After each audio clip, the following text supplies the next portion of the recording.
यह सफेद बालों वाला बूढ़ा आदमी कोई और नहीं बल्कि नारुतो है, उसके युग का 7वां होकागे। उस लड़ाई में जिसमें ओत्सुत्सुकी कबीले के देवता से सामना हुआ था, पूरा शिनोबी विश्व पूरी तरह नष्ट हो गया। मरने से पहले सस्के ने बेहोश नारुतो को एक सुरक्षित जगह पर पहुंचा दिया। जब नारुतो जागा तब तक शिनोबी विश्व पहले ही एक बंजर भूमि बन चुका था। नारुतो केवल घुटनों के बल बैठकर कड़वा रो सकता था, लगभग अपनी सारी आंखों के आंसू बहा चुका था। उसने दुश्मन से बदला लेने के बारे में भी सोचा था, लेकिन समय बीतने के साथ अब अपने बुजुर्ग वर्षों में वह पहले ही असहाय हो चुका था। नारुतो एक बार फिर अपने साथियों की कब्रों के सामने बैठा गहरे दुख में डूब गया। उसने आह भरी, काश वह समय को पीछे मोड़ सकता। उसने कसम खाई कि वह उस कबीले के बराबर ताकत हासिल करने के लिए कुछ भी करेगा। अपने साथियों के प्रति पछतावे और माफी से भरे दिल के साथ वृद्ध नारुतो ने हमेशा के लिए अपनी आंखें बंद कर ली, लेकिन उसकी आत्मा गायब नहीं हुई। इसके बजाय वह एक सफेद स्थान पर प्रकट हुआ, जहां उसका रूप फिर से युवा था। उसके सामने एक विशाल सुनहरी चक्र तैर रहा था। नारुतो ने हैरानी और विस्मय से घूरा, सोचते हुए कि क्या यह स्वर्ग है। उसने सुनहरी चक्र की ओर हाथ बढ़ाया और अचानक चारों ओर तेज रोशनी फूट पड़ी। नारुतो ने पाया कि उसकी चेतना एक सुरंग से गुजर रही है। जब वह फिर जागा, उसने महसूस किया कि वह तेज गति से चल रहा है। पास के पेड़ पर रुककर हैरानी से देखा कि वह सफेद चोगा पहने था और उसके शरीर में फिर से जीवन था। नारुतो उलझन में पड़ गया। यह वह समय रेखा थी जब सस्के और इटाची अपनी अंतिम लड़ाई करने वाले थे। उनका मिशन था सस्के के ठिकाने का पता लगाना। नारुतो का दिल उत्साह से धड़क उठा। उसने कभी नहीं सोचा था कि उसका मजबूत विश्वास सचमुच उसकी आत्मा को 16 साल की उम्र में फिर से जन्म लेने देगा। उसी समय काकाशी पास आया, हैरान कि नारुतो अचानक क्यों रुक गया। अन्य कोनोहा निंजा भी उसके चारों ओर रुक गए। भविष्य में जो साथी मर चुके थे उन्हें देखकर नारुतो का दिल दुख से भर गया। उसने आंसुओं को रोककर शांत रहने का नाटक किया और कहा कि वह ठीक है। फिर उसने काकाशी से सवाल किए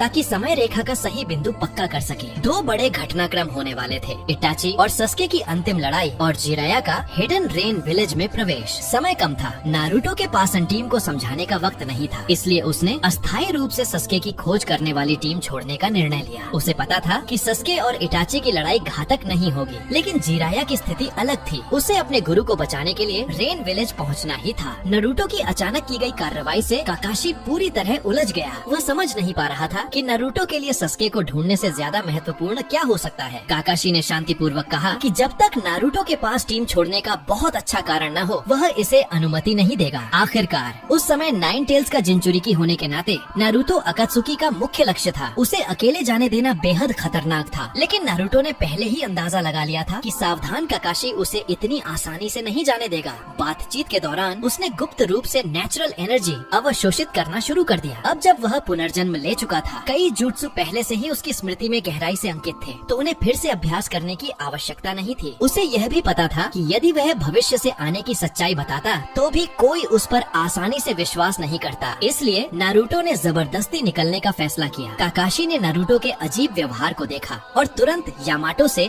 4 पिलर प्रिजन का उपयोग कर उसे फंसाने को कहा। लेकिन अचानक नारुतो की आंखों के किनारे सेज मोड के नारंगी निशान दिखाई देने लगे। काकाशी तुरंत समझ गया कि यह जिराया का सेज मोड है और हैरानी से पूछा कि नारुतो ने यह कब सीखा। नारुतो ने सिर झुकाकर सबको माफी मांगी, कहा कि उसके पास कुछ जरूरी काम है और उसे पहले जाना होगा, बाकी बाद में सब समझाएगा। इतना कहकर उसने पल भर में 4 पिलर प्रिजन तोड़ दिया और बॉडी फ्लिकर से गायब हो गया। यामाटो उसका पीछा करने ही वाला था कि काकाशी ने उसे रोक दिया। नारुतो को जितना वह जानता था उसके हिसाब से यह मानना मुश्किल नहीं था कि उसके पास कोई ठोस कारण है और अभी सेज मोड में उसे रोकना किसी के लिए भी असंभव था। काकाशी ने सबको सस्के की खोज जारी रखने का आदेश दिया, जबकि साई को अपनी सुपर बीस्ट इमिटेटिंग ड्राइंग से यह जानकारी त्सुनाडे तक पहुंचाने को कहा। टीम से निकलने के बाद नारुतो एक ऊंचे स्थान पर रुका और सेज परसेप्शन से चारों ओर सब कुछ महसूस किया। 3 बजे की दिशा में टीम ताका था, जबकि 6 बजे इटाची। हालांकि नारुतो सस्के को देखने के लिए उत्सुक था, लेकिन यह सही समय नहीं था। वह 6 बजे की ओर मुड़ गया। उसे इटाची से उचिहा शिसुई की आंख लड़ाई से पहले प्राप्त करनी थी। नारुतो को इटाची के प्रति गहरा सम्मान था। पिछली जिंदगी में होकागे बनने के बाद वह और बेहतर समझ गया था कि इटाची ने कोनोहा की शांति के लिए कितनी बलिदान दिए। कुछ ही देर में उसने जंगल में इटाची को ढूंढ लिया।